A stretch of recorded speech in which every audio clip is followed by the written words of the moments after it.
अगर story upload करने से अगर ऑथर को कोई भी प्रॉब्लम आती है तो प्लीज कॉपीराइट क्लेम और कॉपीराइट स्ट्राइक न मारे। आप एक बार मैसेज कर दो, उसके बाद हम आपकी स्टोरी नहीं अपलोड करेंगे। प्लीज पहले ही स्ट्राइक न मारे। धन्यवाद।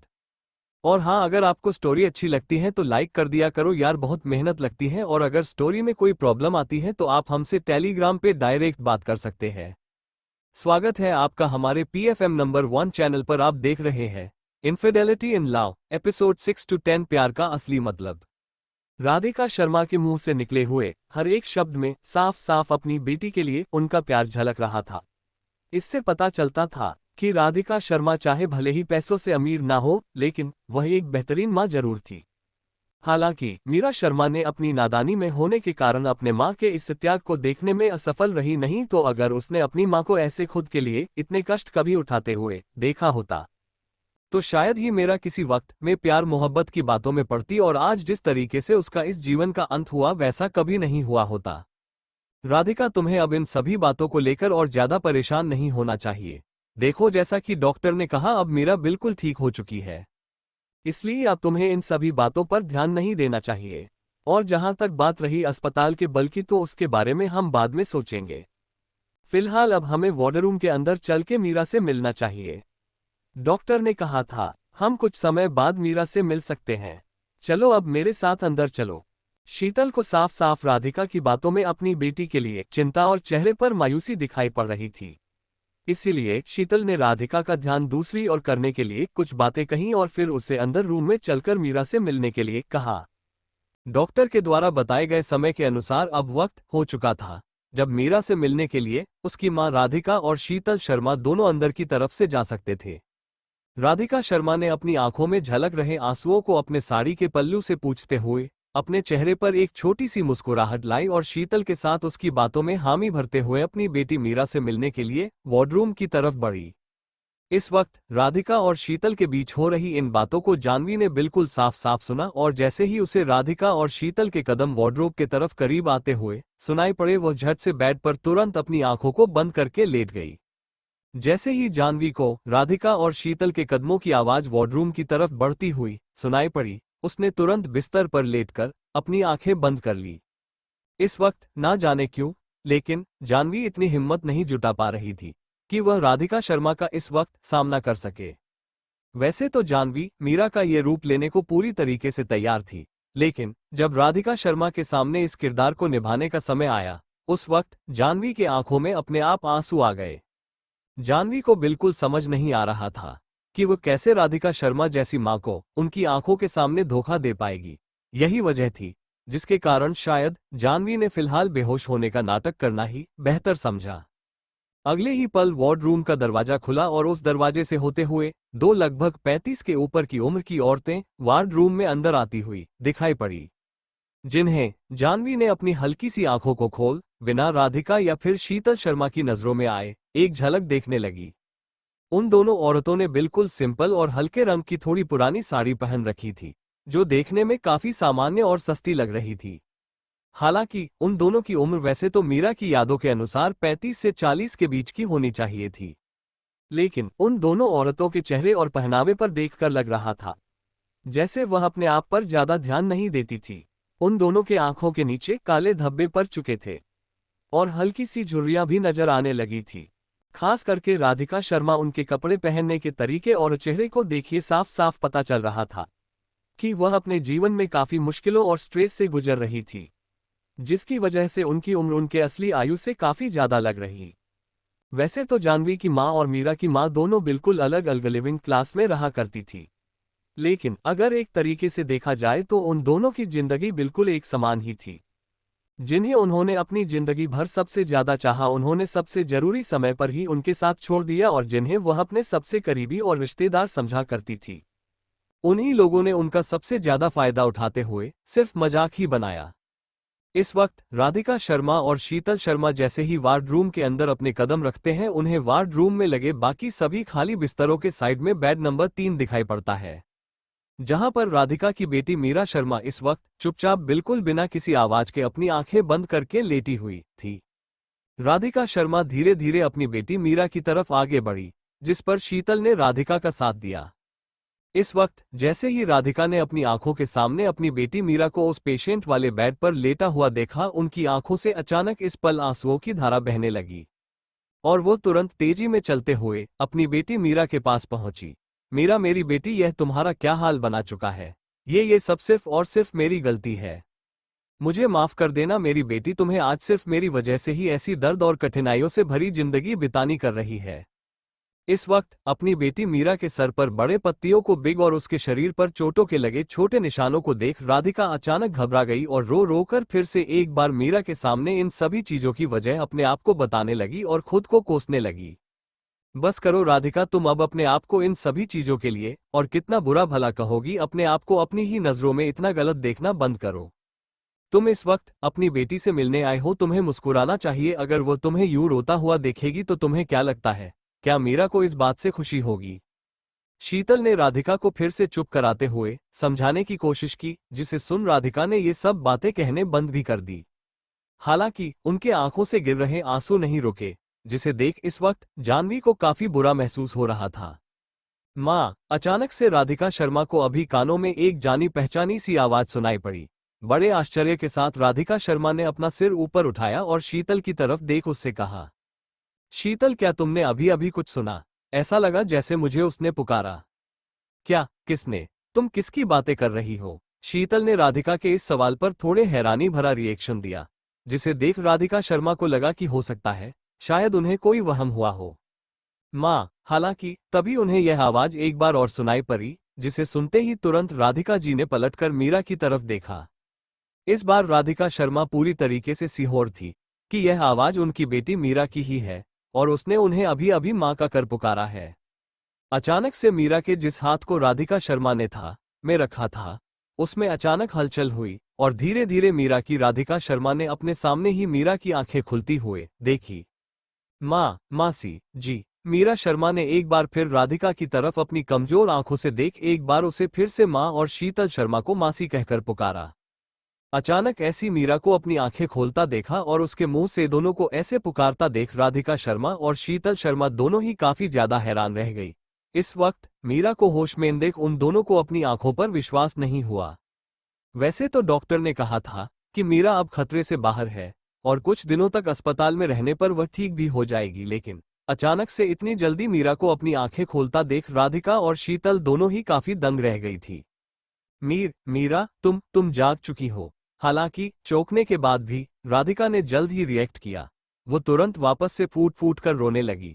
वह आगे बढ़ते हुए मीरा को गले लगाना चाहती थी, लेकिन अचानक मीरा की हालत ध्यान में आता ही उसे चोट पहुंचाने के डर से उन्होंने अपने आप को रोक लिया। इस तरह राधिका इसके बजाय वहीं खड़ी रही। उन्हें अभी यह भी अंदाजा नहीं था कि उन्हें मीरा को कहीं छूना चाहिए या फिर नहीं। मीरा, तुम होश में आ चुकी हो। तुम सच में अपनी आंखें खोल चुकी हो। शीतल भी आगे की ओर बढ़ी। यह अभी भी काफी उनके लिए काफी हैरानी की बात थी, लेकिन इस वक्त हैरानी से ज्यादा शीतल शर्मा खुशी और काफी ज्यादा उत्सुक महसूस कर रही थी। मीरा शर्मा ने अपने हाथ आगे बढ़ाई और अपनी मां राधिका के हाथों को थम उन दोनों से कहा, मां, मौसी, मैं सच में बिल्कुल ठीक हूं। जानवी ने अपनी मां राधिका को थोड़ा अच्छा महसूस करवाने के लिए उनसे ये बातें कहीं। अच्छा है, लगता है भगवान ने मेरी प्रार्थना सुन ली। मेरी बेटी मीरा को आखिरकार होश आ गया। मैं इस वक्त सच में बहुत खुश हूं। इस वक्त खुशी की वजह से राधिका के चेहरे पर मुस्कुराहट और आंखों में आंसू एक साथ मौजूद थे। हालांकि उन्होंने अपनी बेटी मीरा के हाथों को कसकर थाम लिया। उनके मन में एक डर सा बैठ गया था कि कहीं उनकी बेटी मीरा उनसे दूर ना हो जाए। शीतल भी खुशी से झूम उठी। उसे समझ में नहीं आ रहा था वो क्या कहें। तभी शीतल को अचानक से एहसास हुआ, ओह, मैं डॉक्टर को ढूंढकर लाती हूँ, और वो सीधे बाहर की ओर भागी। डॉक्टर मीरा के रूम में जाने से पहले है वह इस बात से हैरान हो गया था कि मीरा जाग चुकी है। उसके मुंह से निकला, क्या चमत्कार है। वैसे तो ऊपर से देखने में मीरा बिल्कुल ठीक लग रही थी, लेकिन ये पक्का करने के लिए अभी भी एक पूरी जांच करना जरूरी है कि सच में सब कुछ ठीक है या नहीं। इसलिए डॉक्टर ने तुरंत मीरा के लिए जांच की तैयारी शुरू कर दी। जांच के बाद शीतल मीरा के लिए कुछ खाने के लिए खरीदने गई, जबकि राधिका मीरा की देखभाल के लिए उसके पास रुकी गई। मीरा को राधिका से एक काफी मजबूत मां का प्यार महसूस हुआ। ये पहली बार था जब उसकी मां के कोमा में होने के बाद से उसकी अच्छी देखभाल की गई थी। हालांकि जब वो करण के साथ थी, उसने कई मीठी बातें सुनी थी, लेकिन वो सभी बातें झूठी थी। खाना खाने के बाद शीतल दोपहर के काम के लिए चली गई थी और राधिका आज और कल के लिए छुट्टी पर थी। उसने इस महीने के बाकी 4 दिनों के अलग अलग ब्रेक को एक साथ करने के लिए आवेदन किया था, जो कि राधिका ने मीरा के कल एक्सीडेंट में आने की बात सुनने के बाद किया था। मीरा जानती थी कि राधिका पिछली दोपहर से सो नहीं पाई थी, इसलिए उसने उसे पास के खाली बिस्तर पर राधिका को सोने के लिए कहा। हालांकि मीरा अब होश में आ चुकी थी और राधिका शर्मा को इससे बहुत राहत महसूस हुई था, लेकिन आखिरी टेस्ट का रिजल्ट आने से पहले वो अभी भी चिंता में थी, इसलिए राधिका आराम करने से हिचक रही थी। लेकिन मीरा ने कहा कि अगर राधिका ने आराम नहीं किया तो वह भी आराम नहीं करेगी। इस तरह राधिका अंत में मान गई। राधिका इस वक्त सच में काफी ज्यादा की हुई थी। हालांकि अभी उन्होंने मीरा को सिर्फ दिखाने के लिए लेटने की नाटक किया, लेकिन कुछ ही मिनटों में वो गहरी नींद में सो गई। कुछ समय बाद आज मीरा को होश आए हुए अस्पताल में पूरे 2 दिन हो चुके थे। इस वक्त हॉस्पिटल के छत पर मौजूद मीरा नीचे ग्राउंड में कुछ पेशेंट्स को एक्सरसाइज करते हुए ग्राउंड में देख सकती थी। इस वक्त मीरा शर्मा छत के बिल्कुल किनारे और खरीदी होकर अपने आसपास के नज़ारों को देख कुछ काफी गहराई से सोच रही थी। वैसे तो इस छत पर आने की परमिशन पेशेंट को नहीं थी, लेकिन मीरा अक्सर नजरों से बचती हुई यहां आ जाया करती और खुले आसमान के नीचे कुछ पल अपने केले के समय बिताया करती थी। आज भी बिल्कुल कुछ ऐसा ही था। तभी अचानक जानवी को सीढ़ियों से चढ़ते हुए लगभग 1 से 2 लोगों की कदमों की आवाज सुनाई पड़ी। देखने पर लग रहा था वो दोनों शख्स छत की तरफ आ रहे थे, जिसे सुनते ही जानवी तुरंत सतर्क हो गई। क्योंकि पेशेंट को इस जगह पर आने की परमिशन नहीं थी, इसलिए जानवी तुरंत छत पर बने पानी की टंकी के पीछे आड़ लेकर छप गई और वहीं रुककर इंतजार करने लगी। वहां से छिपकर जानवी दरवाजे की तरफ देखने लगी, आखिर कौन है जो इस वक्त यहां आ सकता था। ये क्या हो रहा है? उसी वक्त जानवी ने कुछ ऐसा देखा जिसकी वजह से उसकी आंखें खुली की खुली रह गई और उसके चेहरे पर एक काफी हैरानी और थोड़ा आश्चर्य भारत एक्सप्रेशन आ गया। Episode 7 life severe. इस वक्त जानवी, जो कि अब मीरा बन चुकी थी, किसी की नजरों में ना आने के लिए तुरंत छत पर बनी पानी टंकी के पीछे जाकर छिप गई और वहां आने वाले लोगों के वापस आकर लौटने का इंतजार करने लगी। हालांकि जैसे ही छत पर आ रही उसे कॉरिडोर का दरवाजा खुला, उसमें से 2 शख्स बाहर चलकर आते हुए मीरा को दिखाई पड़े, जिसमें सफेद कोट पहने हुए एक महिला डॉक्टर आगे चल रही थी। वहीं उसके बिल्कुल पीछे एक लगभग 30 से लेकर 35 वर्ष के आसपास का दिखने वाला आदमी बिल्कुल उसके पीछे मौजूद था। वैसे तो छत पर डॉक्टर या फिर अस्पताल के मेंबर स्टाफ के लिए यहां आना नॉर्मल था, लेकिन मीरा ने कुछ ऐसा देखा जिसकी वजह से वह हैरान रह गई। इस वक्त उस शख्स के आगे चल रही वो डॉक्टर काफी ज्यादा डरी हुई थी। उसकी आंखों में मीरा को साफ साफ डर दिखाई पड़ रहा था। ऐसा लग रहा था जैसे वो महिला डॉक्टर अपने बिल्कुल पीछे मौजूद उस अनजान शख्स से इस वक्त काफी ज्यादा डरी हुई हो, और उसके चलने के तरीके से लगता जैसे उसे इस वक्त उस शख्स के द्वारा कंट्रोल किया जा रहा हो। ये काफी अजीब था। मीरा को समझ नहीं आ रहा था आखिर यहाँ वहाँ क्या चल रहा था, कौन है ये शख्स, और आखिर यह डॉक्टर इस आदमी से इतना ज्यादा डरी हुई क्यों लग रही थी। मीरा को ये कुछ ठीक नहीं लगा। उसे महसूस हुआ कि हो सकता है शायद ये डॉक्टर खतरे में हो। इसी बात को मन में लिए मीरा ने आगे बढ़कर बाहर निकल डॉक्टर से बात करने के बारे में सोचा। हालांकि इससे पहले कि जानवी उस पानी की टंकी के पीछे से निकालकर उन लोगों के सामने जा पाती, उससे पहले ही जो शख्स उसे महिला के पीछे मौजूद था, उसका पर छत पर निकली एक छोटी सी पत्थर में टकराकर लड़कर आया, जिसके वजह से अचानक उसका हाथ, जो कि उसने अपनी जैकेट के अंदर छिपा रखा था, वह अचानक सामने आ गया, जिसे देखते ही मीरा की आंखें खुली की खुली रह गई। उस शख्स ने अपने हाथों में 24 नोजल 6 राउंड तक एक ही बार में फायर करने वाली कैपेबल पिस्टल रखी हुई थी। अपने पिछले जन्म के एक्सपीरियंस की वजह से मीरा ने बस एक ही झलक में उससे बंदूक के मॉडल को पहचान लिया। गन इस शख्स के हाथों में 24 नोजल गन है, जिसे देखते ही मीरा ने अपने कदमों को रोक लिया और वापस पीछे उसे पानी टंकी की आड़ में जाकर छिप गई। देखने पर साफ साफ पता चल रहा था यह मामला काफी गड़बड़ है। इसी वजह से मीरा ने अचानक से उन लोगों के सामने जाकर बिना मतलब के बातें और बिगाड़ने से अच्छा कुछ समय यही रुककर मामला समझने का निर्णय किया और गौर से उन दोनों की बातों को सुनने लगी। डॉक्टर उस शख्स के बंदूक के निशाने के बहुत ही ज्यादा करीब थी, जिसकी वजह से अगर मीरा कोई भी बेवकूफ़ी वाले कदम उठाती तो फिर इससे मीरा उस आदमी को एक बार में बिल्कुल भी कभी नहीं पकड़ पाती। और अचानक से मीरा को अपनी आंखों के सामने देख खतरा महसूस होने पर वो शख्स गोली भी चला सकता था, और इसका परिणाम बहुत बुरा होता, क्योंकि इतनी करीब से निशान चूकना बहुत मुश्किल। मीरा ने बरेली शांत मन से अपने दिमाग का इस्तेमाल करते हुए छत के आसपास के माहौल देखे और धीरे धीरे वहां मौजूद रखे गए सामानों को एक ढाल की तरह इस्तेमाल करते हुए उन दोनों के करीब जाने की कोशिश करने लगी। रवि, क्या आखिर तुम चाहते क्या हो? बंदूक का सामना करते हुए इस वक्त महिला डॉक्टर डर की वजह से कांप रही थी। उसने अपने लड़खड़ाते हुए शब्दों में अपने सामने मौजूद उस आदमी से सवाल किया। क्या कहा तुमने? क्या तुमने अभी अभी मुझे ये पूछा कि मैं क्या चाहता हूँ? इतना भोली बनने की कोशिश मत करो रोशनी। क्या तुम्हें मालूम नहीं, आज मेरे साथ जो भी कुछ हुआ है उसकी वजह सिर्फ और सिर्फ तुम हो। आज सिर्फ तुम्हारी वजह से ही मुझे इस अस्पताल से धक्के मार के मेरी नौकरी से निकाल दिया गया। आज इसी कारण मेरी पत्नी ने भी मुझे छोड़ दिया और मेरे बजाय उस दूसरे आदमी को चुन लिया। ये सब तुम्हारी वजह से हुआ है।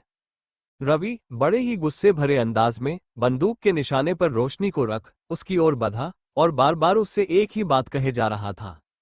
उसकी आंखों में इस वक्त इतना ज्यादा गुस्सा भरा हुआ था, जिसे देख रोशनी काफी ज्यादा डर चुकी थी।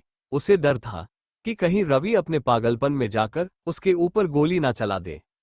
रोशनी ने बड़े ही घबराहट भरे अंदाज में रवि की बातों का जवाब देने की कोशिश करते हुए कहा, रवि, तुम गलत समझ रहे हो। मेरा तुम्हारे साथ ऐसा करने का कोई भी इरादा नहीं था। ये तुम भी जानते हो, तुमने जो उन लोगों से पैसे लेकर उसे पेशेंट की जान जिस तरीके से खतरे में डालने की कोशिश की, उसके लिए तुम्हें सजा मिलनी चाहिए। लेकिन मैंने तुम्हारे खिलाफ कंप्लेंट तक नहीं की। मैं तो बस उस पेशेंट की जान बचाने की कोशिश कर रही थी। मेरा तुम्हारे खिलाफ ऐसा कुछ भी करने का कोई प्लान नहीं था। वो तो हॉस्पिटल को खुद अपने आप ही इसके बारे में।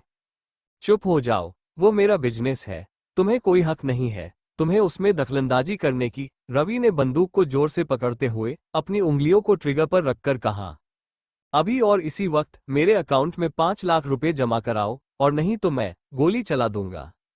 रोशनी डर से कांपने लगी। डर से उसकी सांस रुक जा रही थी। उसने घबराती हुई आवाज में बोला, मेरे पास इतने पैसे नहीं है। हाँ, पर मेरे पास 2 लाख रुपए होंगे। नहीं, मुझे पूरे 5 लाख रुपए चाहिए। उस कमीनी बीवी ने मुझे बिल्कुल उतने ही पैसों के लिए मुझे छोड़ा था। मैं उसे उतना ही पैसों से वापस लाऊंगा और फिर उसके बाद। रवि बिल्कुल पागलों की तरह लग रहा था और वो लगभग गोली चलाने ही वाला था। इसी बीच वहां रखे हुए सामानों के पीछे छुपे हुए मीरा रवि के बिल्कुल पीठ के पीछे तक पहुंच चुकी थी। बस 2 मीटर दूर रवि को पागलों की तरह व्यवहार करते हुए देखें। मीरा घबरा गई। उसे लगा कि कहीं रवि गलती से गोली ना चला दे। अब रवि बिल्कुल पागलों की तरह व्यवहार करने लगा था। उसे देख ये साफ साफ अंदाजा लग रहा था कि वो रोशनी के ऊपर गोली चलाने से हिचकेगा नहीं। रवि ने आज जो किया वो गैरकानूनी था। अगर वो 5 लाख रुपए आज ले भी लेता तो भी उसे सजा जरूर मिलनी है, क्योंकि उसने कानून का उल्लंघन किया था। उसके पास कोई मौका नहीं था उसकी बीवी को वापस लाने का या फिर कुछ इसके सिवाय। उसकी पत्नी ऐसे भी उसके पास नहीं आने वाली थी, क्योंकि ये सिर्फ उसका वहम था कि उसकी पत्नी ने उसे सिर्फ उन पैसों के लिए छोड़ा है, जबकि इसके पीछे की वजह रवि खुद था। और दूसरा आदमी जिसने रवि की पत्नी को 5 लाख रुपए दिए थे, वो जरूर ही बहुत अमीर व्यक्ति होगा। अगर रवि की पत्नी ने उसे पैसे के लिए छोड़ा होता तो वह किसी भी रूप से उसके लिए एक अमीर आदमी को नहीं छोड़ना चाहेगी। भले ही रवि की पत्नी पैसे की परवाह ना करे, तब भी रवि अब एक अपराधी था। वो इसके बाद जल्दी या देर से पकड़ा जाएगा और जेल में डाल दिया जाएगा। अगर रवि की पत्नी रवि के साथ रहने को चुनती है तो वो रवि से और पैसे दोनों से हाथ धो बैठेगी। मीरा परेशान थी कि कहीं रोशनी कुछ ऐसा ना कह दे जिससे कि रवि अपना दिमागी संतुलन खो बैठे और गोली चला दे। अगर ऐसा हुआ तो मीरा को उसे बचाने का कोई मौका नहीं मिलेगा। सौभाग्य से रोशनी इतनी समझदार थी कि उसने भाप लिया कि रवि से का दिमागी संतुलन सही नहीं है। उसने अपने आवाज को नर्म करते हुए कहा, कोई बात नहीं, मैं 5 लाख रुपए ट्रांसफर कर दूंगी, पर मेरे पास अभी मेरे अकाउंट में सिर्फ 2 लाख रुपए है। मुझे उन पैसों के लिए अपने परिवार वालों से बात करनी होगी। जब तक उसकी जान बच जाए वो तब तक वह 5 लाख रुपए देने के लिए तैयार थी। उसे भरोसा था कि पुलिस बाद में रवि को पकड़ ही लेगी। मीरा ने सोचा रवि इतना भी बेवकूफ नहीं है कि वो रोशनी को ऐसे ही जाने दे। वह जानता होगा कि रोशनी बचने के बाद वो तुरंत पुलिस को फोन करेगी और सब कुछ बता देगी। इस तरह अगर रवि को पैसे मिल भी गया तब भी वो इसके बाद पकड़े ही जाने वाला था। रोशनी को हाँ करते हुए सुनकर रवि का मन थोड़ा शांत हुआ। उसने बोला, ठीक है, पर तुम्हें स्पीकर पर बात करनी होगी। जरूर। रोशनी अभी भी डरी हुई थी, पर उसने अपना फोन कैसे भी बाहर निकाला। बहुत देर से बंदूक को पकड़े रहने के कारण रवि थक गया था। उसने अपने हाथ को थोड़ा ढीला छोड़ा। ठीक उसी समय मीरा ने उस मौके का फायदा उठाते हुए वो तुरंत तेजी से रवि की तरफ दौड़ी। रवि की तैयारी में कमी होने की वजह से उसे मौका नहीं मिला और मीरा ने उसे एक ही झटके में तुरंत छत की फ्लो पर गिरा दिया। हाथ ढीला होने की वजह से बंदूक भी रवि की हाथों से कई मीटर दूर जा गिरी। ये सब इतनी जल्दी हुआ कि रोशनी चौंकी ही रह गई और उसे पता भी नहीं चला कि उसका फोन फ्लो पर गिर चुका है। पर यह इसका अंत नहीं था। बिना बंदूक के रवि मीरा के लिए एक आम विरोधी था। इससे पहले कि रवि अपने आप को संभाल पाता, मीरा ने तुरंत उसे झटके से उसकी सांस लेने वाले नसों पर वार करके रवि को बेहोश कर दिया।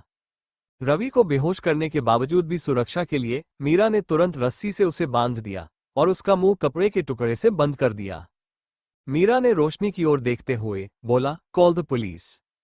रोशनी सदमे में थी। उसे पता नहीं चल रहा था क्या करें और क्या नहीं। Oh right right. रोशनी शौक से बाहर आ गई और वह अपना फोन ढूंढने लगी जो कि गुम हो गया था।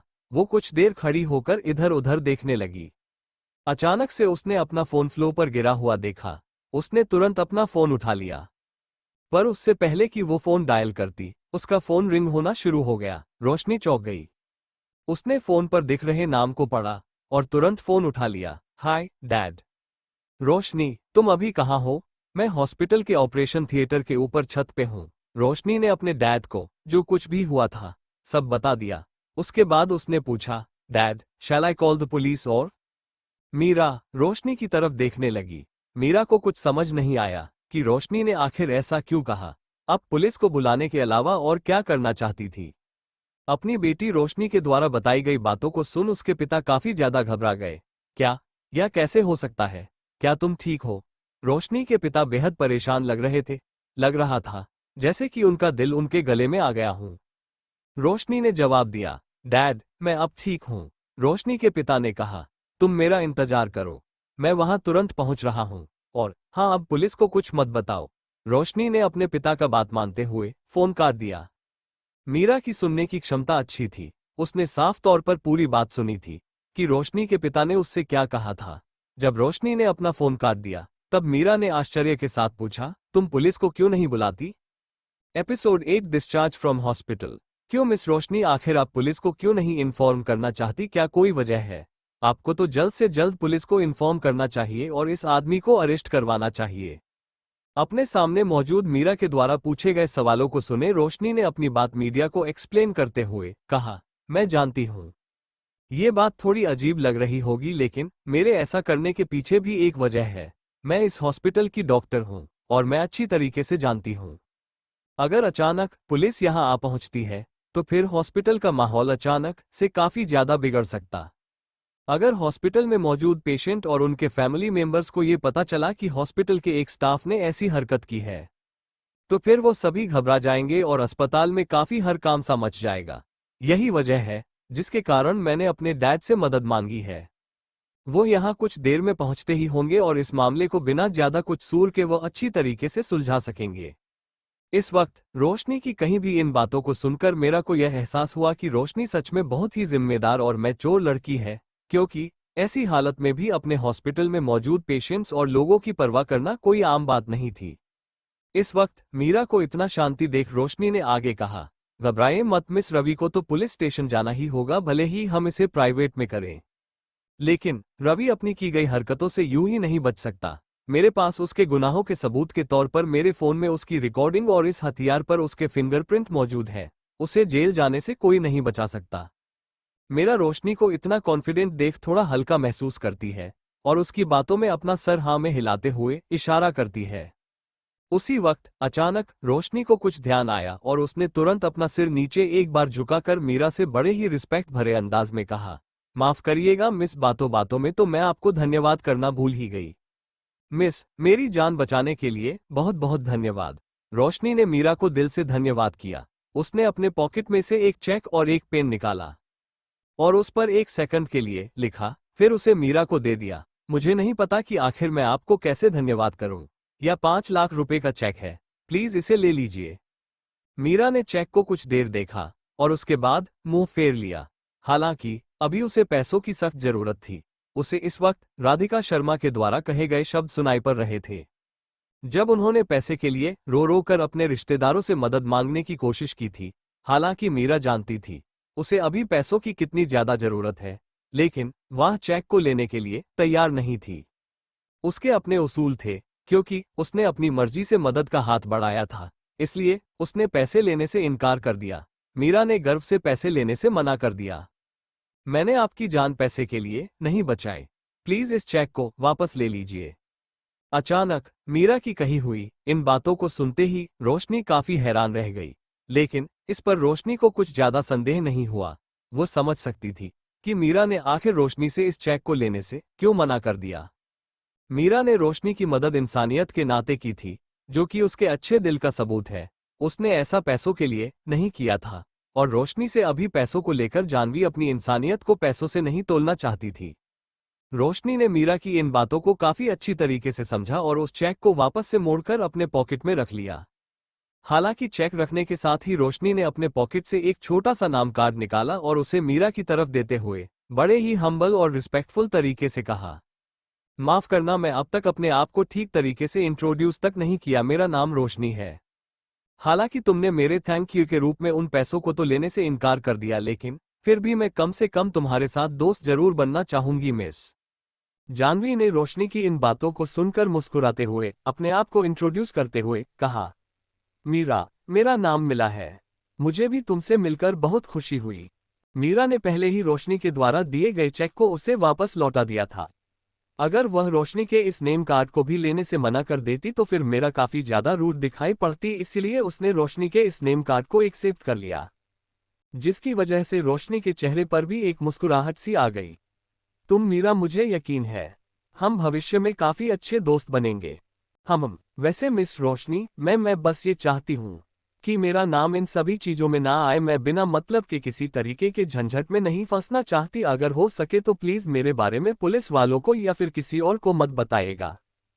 ठीक है, तो मैं चलती हूँ। अगर मैं ज्यादा समय तक यहाँ रही तो फिर मेरी माँ बहुत ज्यादा परेशान हो जाएंगे, इसलिए मुझे चलना चाहिए। हम फिर मिलेंगे।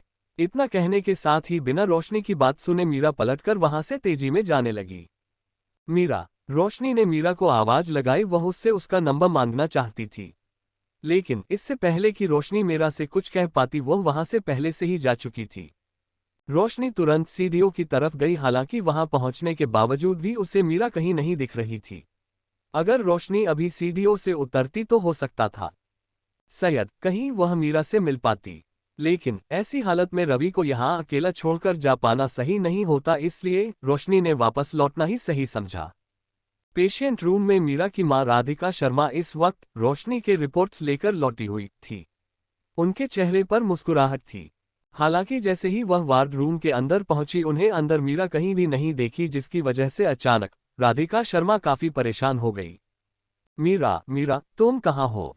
राधिका बार बार मीरा को आवाज लगाने लगी और इधर उधर उसे ढूंढने लगी। हालांकि राधिका शर्मा इस वक्त वार्ड रूम से बाहर मीरा को ढूंढने के लिए निकल ही थी कि तभी उन्हें अचानक वार्ड रूम के बाहर ही मीरा मिल गई। मीरा, तुम कहाँ चली गई थी? मैं तुम्हें कब से ढूंढ रही हूँ।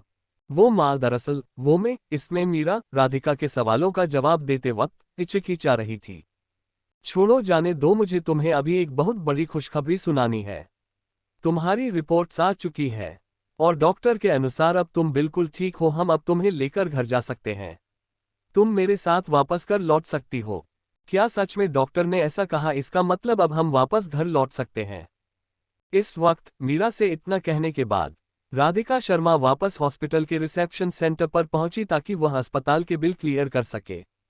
हालांकि राधिका शर्मा के सरप्राइज के लिए उन्हें रिसेप्शन से किसी भी तरीके का कोई भी बिल पेमेंट के लिए नहीं मिला। क्या आपके कहने का मतलब क्या है? मुझे कोई भी पैसे पेमेंट करने की जरूरत नहीं, लेकिन ऐसा क्यों? माफ कीजिएगा मैडम, मुझे इसके बारे में कुछ नहीं पता। मेरे पास किसी भी तरीके के बिल पेमेंट की रसीद नहीं पहुंची। हो सकता है शायद बिल पहले ही पेमेंट कर दिया हो। रिसेप्शन सेंटर पर मौजूद रिसेप्शनिस्ट ने तुरंत हेड ऑफिस फोन किया ताकि वो इस मामले के बारे में पूछताछ कर सके। हालांकि उसे फोन की दूसरी तरफ से जो इंस्ट्रक्शन मिले उसके बाद रिसेप्शनिस्ट ने राधिका शर्मा की तरफ देखते हुए कहा, सॉरी मैम, मैं आपको बताना भूल गई थी। दरअसल आपको हॉस्पिटल बिल पेमेंट करने की कोई जरूरत नहीं। हॉस्पिटल की तरफ से आपकी पेशेंट का इलाज हॉस्पिटल फंड से किया गया है, जिसके कारण आप उन गिने चुने लोगों में से हैं जिन्हें हॉस्पिटल की फीस जमा करने की जरूरत नहीं। आपकी फीस फंडिंग से पहले ही जमा हो चुकी है, इसलिए आप पेशेंट के साथ जब चाहे तब हॉस्पिटल से डिस्चार्ज कर सकते हैं। Hospital fund. राधिका शर्मा को ये बात कुछ पल्ले नहीं पड़ी। हालांकि उनके पास और कुछ कहने को था भी नहीं। वैसे भी शायद राधिका शर्मा के पास कितने पैसे भी नहीं थे कि वह मीरा के हॉस्पिटल भेज पेमेंट कर पाती। इसी वजह से उन्होंने ज्यादा कुछ बोलना भी सही नहीं समझा और रिसेप्शनिस्ट को थैंक यू कहकर वहां से आगे बढ़ने लगी। वार्ड रूम में मीरा बिल्कुल चलने को तैयार बैठी हुई थी। जैसे ही वार्ड रूम का दरवाजा खुला, वहां से राधिका शर्मा अपने चेहरे पर एक खिलखिलाती मुस्कुराहट के साथ अंदर आए और मीरा से बड़े ही खुशी भरे अंदाज में घर चलने के लिए कहा।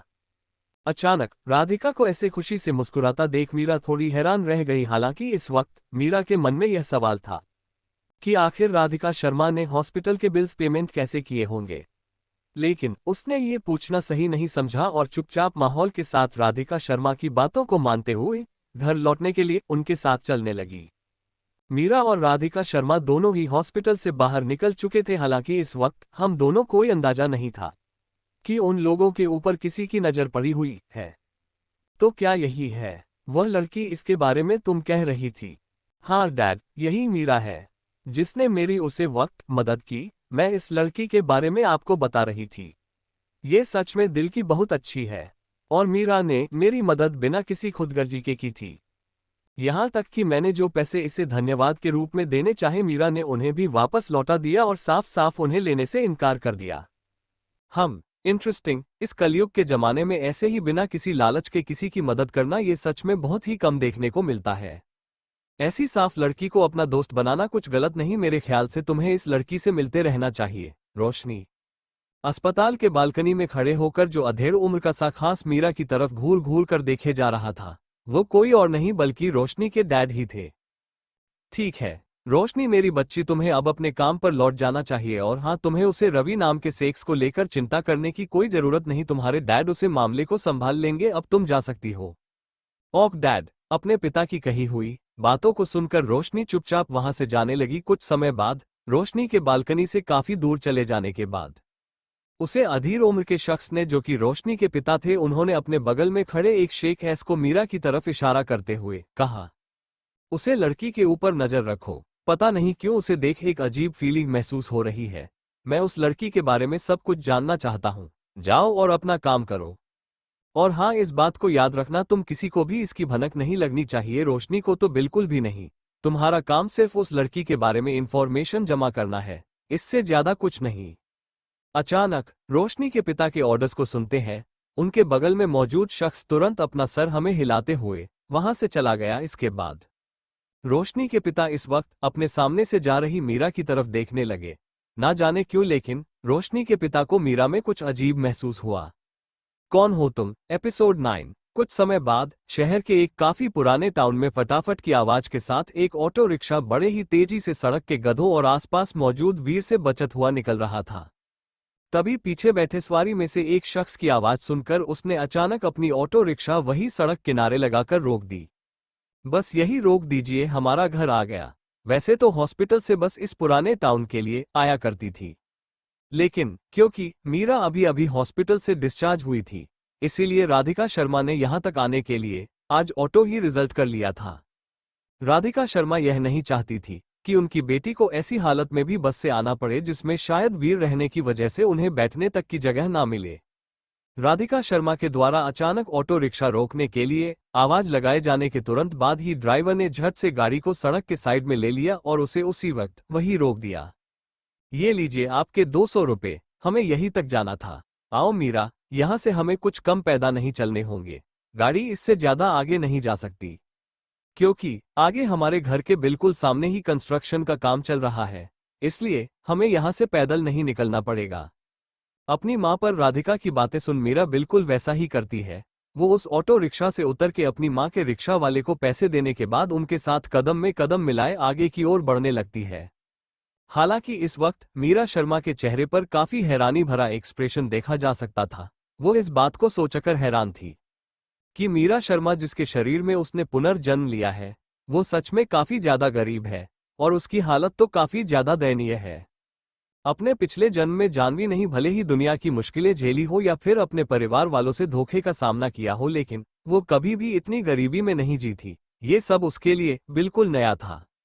मीरा अपनी मां राधिका के साथ जिस इलाके में रहा करती थी, वो शहर का काफी पुराना एक हिस्सा था, जहां मौजूद घर काफी पुराने और टूटे फूटे तरीके के दिख रहे थे। आसपास के इलाकों में ज्यादा साफ सफाई भी नहीं थी। कहीं रोड पर काफी बड़े गड्ढे थे तो आसपास कुछ दिनों पहले के बारिश के लगे हुए पानी वैसे ही जमे हुए थे। मीरा इस वक्त इन सभी चीजों को देख काफी हैरान थी। कुछ कदम अपनी मां राधिका के साथ चलने के बाद वो दोनों अपने घर पहुंच जाते हैं। इस वक्त मीरा के आंखों के सामने उसका घर मौजूद था, जिसमें वह अपने जीवन के बीते 18 सालों से अपनी मां के साथ रहते आ रही थी। उसकी आंखों के सामने एक काफी पुराना और बुरी हालत में 2 फ्लोर का घर मौजूद था। इस घर की हालत इतनी ज्यादा खराब थी कि इस घर के दीवारों में दरारें साफ साफ दिखाई पड़ रही थी। कितने ही जगह से धड़ के पेंट्स झड़ रहे थे, जिसे देखकर मीरा ये साफ साफ अंदाजा लगा सकती थी कि यह घर ज्यादा दिन उसे और उसकी मां राधिका शर्मा को अपने छांव में रख पाने के काबिल नहीं है और आज ना कल ये टूट ही जाएगा। वैसे तो मीरा और राधिका शर्मा काफी गरीबी के हालात में रहा करते थे, लेकिन राधिका को इस हालत में भी मीरा की एक बात बहुत पसंद थी, और वो था मीरा का अपने और अपनी मां राधिका को लेकर भविष्य के ख्वाब, जिन्हें पूरा करने की आस लेकर मीरा अपने जीवन में कुछ बनना चाहती थी और कामयाब होने के बाद सबसे पहले अपनी मां को इस गरीबी और इस टूटे फूटे घर से निकालकर एक बेहतरीन घर खरीदकर उन्हें तोहफे के तौर पर देना चाहती थी। वह अपनी मां को नए और ब्रांडेड जूते और कपड़ों के सेट हमेशा गिफ्ट के रूप में देना चाहती थी। वह चाहती थी कि उसकी मां, जो कि अपनी उम्र लगभग 36 से लेकर 37 वर्ष की होने के बावजूद भी अपनी जिंदगी किसी बूढ़ी औरत की तरह जी रही थी, वह अपने जीवन को कुछ एंजॉय कर सके। यही बात मीरा की जानवी को काफी पसंद आई। उसकी मां के लिए उसके दिल में बसा हुआ प्यार। हालांकि अफसोस की बात थी कि मीरा अपने ख्वाबों को पूरा करने से पहले ही अपनी मां के साथ छोड़ गई, और जिसकी जगह पर जानवी को मीरा का ये जीवन जीने का मौका मिला। वैसे तो राधिका शर्मा जानवी की अपनी मां नहीं थी, लेकिन क्योंकि उसने मीरा के शरीर में मीरा की जगह ली थी, इसलिए अब मीरा के सपने भी जानवी के खुद के सपने बन चुके थे। उसे अपने बदले को पूरा तो करना ही था, लेकिन उसके साथ ही साथ जानवी राधिका शर्मा को एक खुशियों भरी जिंदगी देना चाहती थी, जो कि मीरा की अपने अंतिम पलों की आखिरी ख्वाहिश थी। मीरा और राधिका शर्मा जी घर में रहा करते थे। वह शर्मा परिवार का है पुराना घर था, जिस पर एक वक्त पर मीरा के नाना जी के जीवित होने के वक्त लगभग 10 साल पहले पूरा शर्मा परिवार इसी घर में रहा करता था। ऊपर और नीचे वाले फ्लोर को जोड़ने पर इस घर में पूरे 4 कमरे मौजूद थे, एक किचन, एक बाथरूम और एक लिविंग रूम। जब मीरा के नाना जी मिस्टर शर्मा जीवित थे, उस वक्त इसी 4 कमरे में इतना बड़ा शर्मा परिवार एडजस्ट करके रहा करता था। हालांकि अचानक मिस्टर शर्मा की डेथ के बाद घर में रहने वाले सभी लोग अलग अलग हो गए। शर्मा परिवार के सबसे बड़े बेटे यानी कि मीरा के सबसे बड़े अंकल राकेश शर्मा की नौकरी अचानक एक बहुत ही अच्छे और बड़े कंपनी में लग गई, जिस कंपनी की तरफ से उन्हें रहने के लिए घर भी अलॉट हुआ था। जिसके बाद मीरा की नानी जी मिस्टर शर्मा अपने बड़े बेटे राकेश के साथ उसी के घर में रहने के लिए चली गई। वहीं मीरा के छोटे अंकल भी जल्द ही अपने शादी के बाद अपने परिवार को लेकर शहर में ही दूसरे घर में शिफ्ट हो गए थे, और अपनी मासी शीतल शर्मा के शादी के बाद इस शर्मा भवन में रहने वाला और कोई नहीं बचा। इसके बाद राधिका शर्मा और मीरा दोनों ही इस घर में अकेले रहने लगे। हालांकि उन्हें इस घर में रहने के लिए रेंट के तौर पर कुछ थोड़े से पैसे अपने परिवार को देने पड़ते थे, जो कि राधिका शर्मा के बड़े भाई राकेश शर्मा ने रेंट के तौर पर डिमांड किए थे। हालांकि यह पैसे दूसरे रेंट्स के मुकाबले बहुत ही कम थे। मीरा के साथ घर के दरवाजे पर पहुंचने के बाद राधिका शर्मा ने अपने पास से शादियों के गुच्छे को निकालकर दरवाजे पर लगे ताले को खोला और फिर घर के दरवाजे की कुंडी खोलकर उस दरवाजे को खोल दिया। घर के अंदर के माहौल देखकर मीरा और भी ज्यादा हैरान रह गई। उसने नहीं सोचा था कि राधिका शर्मा और मीरा शर्मा को अब तक अपनी जिंदगी इतने छोटे से घर में गुजारनी पड़ती होगी। घर के अंदर पहुंचते ही मीरा की मां राधिका शर्मा ने उससे कहा, मीरा मेरी बच्ची, तुम्हें अपने कमरे में जाना चाहिए और फ्रेश होकर इन हॉस्पिटल के कपड़ों को चेंज करके कुछ समय आराम करना चाहिए। मैं तुम्हारे लिए जल्द ही खाना बनाकर तुम्हारे कमरे में लेकर आता हूँ। और हाँ, तुम्हें इन कपड़ों को हाथ लगाने की कोई जरूरत नहीं, मैं इन सभी कपड़ों को खाना बनाने के बाद खुद ही लॉन्ड्री में साफ कर दूंगी, इसलिए जो और ऊपर अपने कमरे में जाकर आराम करो। हालांकि पहले तो मीरा ने राधिका शर्मा को इतने सारे काम अकेले ना करने के बारे में कहा और मदद करने के लिए हाथ बढ़ाने की कोशिश की, लेकिन राधिका शर्मा ने बड़े ही सीधे अंदाज में मीरा को अस्पताल से लौट के बाद सिर्फ फ्रेश होकर आराम करने के लिए कहा। इसके बाद मीरा चाहकर भी राधिका शर्मा से और ज्यादा कुछ नहीं कहा पाए और चुपचाप उनके कहे अनुसार अपने कमरे में चली गई। कुछ समय के बाद रात का समय, पूरे दिन राधिका शर्मा के कहे अनुसार अपने कमरे में रुकने के बाद मीरा इस वक्त बिस्तर पर लेटे हुए काफी गहराई से अपने मन में कुछ सोचे जा रही थी। उसने मीरा के रूप में दूसरा जन्म तो ले लिया था, लेकिन अब उसके जीवन के आगे का फैसला क्या होने वाला था, मीरा अभी इस बात को लेकर काफी ज्यादा कंफ्यूज थी। हालांकि मीरा के पास अभी एक लक्ष्य जरूर था, उसे सबसे पहले अपनी फाइनेंशियल हालत ठीक करनी होगी, क्योंकि अगर उसे अपने बदले को पूरा करना है तो फिर उसके लिए मीरा को बेहिसाब ताकत की जरूरत होगी। इतनी जीतने में वह खुराना परिवार से किसी भी तरीके से पीछे ना रहे। और ऐसी बेहिसाब ताकत को पाने के लिए पहले मीरा शर्मा को फाइनेंशियली स्ट्रांग बना होगा, इतना कि उसे खुराना परिवार अपनी आंखों के सामने अपनी बर्बादी देखने के बावजूद भी इसके खिलाफ कुछ ना कर सके। लेकिन इस वक्त यहाँ सबसे बड़ा सवाल ये था कि आखिर जानवी मीरा शर्मा के शरीर में रहते हुए ऐसा क्या करें जिससे कि वो अपनी फाइनेंशियल प्रॉब्लम्स को दूर कर सके। पूरी रात मीरा इसी बारे में बिस्तर पर लेटे हुए सोचती रही और यूं ही कब उसकी आंख लग गई इसके बारे में मीरा को अंदाजा तक नहीं लगा। अगली सुबह कमरे में मौजूद खिड़कियों से आ रही हल्की सूरज की रोशनी चेहरे पर पड़ने की वजह से धीरे धीरे मीरा ने अपनी आंखें खोली और अपने हाथों से सूरज की रोशनी को ढकते हुए कमरे में लगी घड़ी की तरफ देखा। इस वक्त सुबह के 6:30 हो रहे थे। अचानक बिस्तर के पास रखी अलमारी पर से एक आईने को उठाकर मीरा उसमें अपना चेहरा निहारने लगी। दरअसल मीरा के शरीर में आने के 2-3 दिन होने के बावजूद भी अभी तक जानवी को इस बात पर यकीन कर पाना बहुत ही मुश्किल लग रहा था। उसकी आंखों के सामने आईने में बिल्कुल वही खूबसूरत 18 वर्ष की नौजवान लड़की का चेहरा देख रहा था। Knock knock. अचानक जिस वक्त जानवी आईने में अपना चेहरा देख ही रही थी कि तभी दरवाजे पर किसी के नॉक करने की आवाज सुनाई पड़ी। मीरा, क्या तुम जाग चुकी हो? अगर तुम्हारी नींद पूरी हो गई हो तो फ्रेश होकर नीचे हॉल में आ जाओ, मैंने ब्रेकफास्ट तैयार करके रखा है। 10 मिनट बाद हम एक साथ नीचे नाश्ता करेंगे। एक जानी पहचानी आवाज मीरा को उसकी मां राधिका शर्मा ने उठने के बाद फ्रेश होकर नीचे हॉल में नाश्ता करने के लिए आने को कहा। हाँ, अभी आए। ऐसे इतनी सुबह सुबह राधिका शर्मा की इस प्यारी आवाज को सुन मीरा यानी कि जानवी को अपने दिल में एक अजीब सी खुशी महसूस हुई।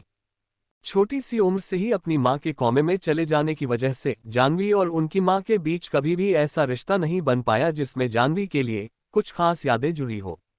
जानवी की मां अपनी बेटी को वह प्यार देने में असफल रही थी जो उनकी जिम्मेदारी थी। हालांकि जानवी कभी भी अपनी मां को इसके लिए दोषी नहीं ठहरा सकती थी, क्योंकि वह जानती थी उनके ऊपर उसे वक्त क्या बीती थी जब उसके पिता ने उन्हें ठुकरा कर दूसरी औरत को उनकी ही आंखों के सामने घर में उनकी सौतन बनकर लेकर आए थे।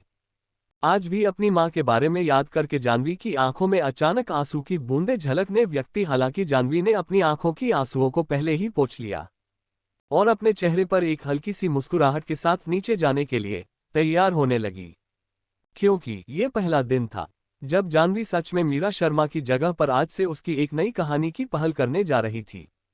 भगवान के द्वारा दिए गए इस दूसरे मौके का जानवी पूरी तरीके से इस्तेमाल करने के लिए तैयार थी और अपने बदल और जिम्मेदारियों का डटकर सामना करने के लिए भी, जिसकी शुरुआत अब हो चुकी थी। एपिसोड 10 सुबह के लगभग 7:20 के आसपास मीरा शर्मा राधिका के कहे अनुसार फ्रेश होकर नीचे ब्रेकफास्ट के लिए हॉल में पहुंच जाती है। मीरा को सीढ़ियों से उतरते समय ही हॉल से आ रही ताजे और गर्म ब्रेकफास्ट की खुशबू महसूस हो रही थी। मीरा जब हॉल में पहुंची उसे अपनी आंखों के सामने टेबल पर कुछ कुर्सियों के सामने प्लेट लगी दिखाई पड़ी और खाने गर्म रखने वाले बर्तन में कुछ सामान रखे हुए थे। मेरा, क्या तुम नीचे आ गई? नहीं, डिनर टेबल के सामने लगी कुर्सी पर बैठो, मैं तुरंत तुम्हारे लिए गरम गरम पराठे खाने को ले आती हूँ। राधिका शर्मा की आवाज सुनते ही मीरा ने पलट कर देखा। हॉल में ही एक साइड में मौजूद दरवाजे से किचन साफ साफ दिखाई पड़ रहा था। जहां पर इस वक्त राधिका शर्मा ब्रेकफास्ट के लिए कुछ पराठे तैयार कर रही थी। राधिका की बात सुनते हुए मीरा चुपचाप डाइनिंग टेबल के सामने लगी कुर्सियों पर जाकर बैठ गई। हालांकि इस वक्त मीरा थोड़ी नर्वस लग रही थी। वैसे तो जाह्नवी को मीरा के शरीर में आए हुए लगभग अब पूरे 3 दिन होने को आए थे, लेकिन उन बीते 3 दिनों में मीरा शर्मा के हॉस्पिटलाइज होने की वजह से राधिका और मीरा के बीच उतनी कुछ खास बातचीत नहीं हुई थी। लेकिन अब मीरा बिल्कुल ठीक हो चुकी थी और राधिका शर्मा के साथ एक घर में अकेले थी। उसे अब ना चाहते हुए भी राधिका शर्मा का सामना करना पड़ता, और यही वजह थी जिसके कारण मीरा को इस वक्त घबराहट भी हो रही थी। अगले बस 2 मिनट के बाद राधिका ने भी मीरा को डिनर टेबल पर ज्वाइन कर लिया। अपने चेहरे पर एक मुस्कुराहट के साथ राधिका ने तुरंत मीरा को अपने द्वारा बनाए गए गरम गरम ब्रेकफास्ट सर्व की और उस मुस्कुराहट को बरकरार रखते हुए मीरा को ब्रेकफास्ट स्टार्ट करने के लिए कहा। राधिका शर्मा से नजरें चुराती हुई अपने चेहरे पर नर्वसनेस से भरी मुस्कुराहट के साथ जैसे तैसे करके मीरा जल्दी से जल्दी ब्रेकफास्ट खत्म करना चाहती थी। इस समय में राधिका ने कई बार मीरा से कुछ बात करने की कोशिश की, लेकिन मीरा जवाब में बस पलटकर हाँ और हूं में जवाब देकर चुप हो जाया करती। सुबह राधिका शर्मा के साथ डाइनिंग टेबल पर ब्रेकफास्ट करने के बाद मीरा ने आगे बढ़कर डिशेज साफ करने में हाथ बढ़ाने की कोशिश की। हालांकि राधिका ने मीरा को यह सब करने से रोक दिया और इन सभी बातों की चिंता ना करने को कहा। मीरा ने घर के बाकी कामों में भी मदद करने की कोशिश की, लेकिन राधिका शर्मा ने उसे रोक दिया। एक पल बिल्कुल शांत रहने के बाद अचानक से मीरा ने राधिका शर्मा से कुछ कहा। माँ, दरअसल पिछले 3-4 दिनों से अस्पताल में रहने के बाद और फिर घर में यूं अकेले कमरे में बैठे हुए जाने क्यों मेरा मन थोड़ा भारी भारी सा लग रहा है। इसलिए मैं पूछना चाहती थी कि क्या मैं कुछ समय के लिए अपने टाउन के आस पड़ोस में घूम आऊं, अगर आपको कोई दिक्कत ना हो तो। मैं प्रॉमिस करती हूं कि कुछ ही समय में वापस लौट आऊंगी और कोई भी बेवकूफ़ी वाली हरकत नहीं करूंगी। राधिका शर्मा से यह सवाल पूछते वक्त मीरा ने अपनी नजरें हल्की सी ऊपर करते हुए राधिका के चेहरे की तरफ देखा। मीरा की इन बातों को सुन राधिका शर्मा की नजरों में थोड़ी सस्पेंशन दिखाई पड़ी, जिसे देख मीरा एक पल के लिए घबरा गई। उसे लगा कहीं उसने कुछ ऐसा तो नहीं कह दिया जिसकी वजह से उसकी सच्चाई राधिका शर्मा के सामने आ गई हो, ना जाने क्यों। लेकिन मीरा को हर एक छोटी बात पर डर लग रहा था कि उसकी सच्चाई सामने आ जाएगी कि वह मीरा नहीं बल्कि कोई और है जो कि इस वक्त उसके शरीर में मौजूद है।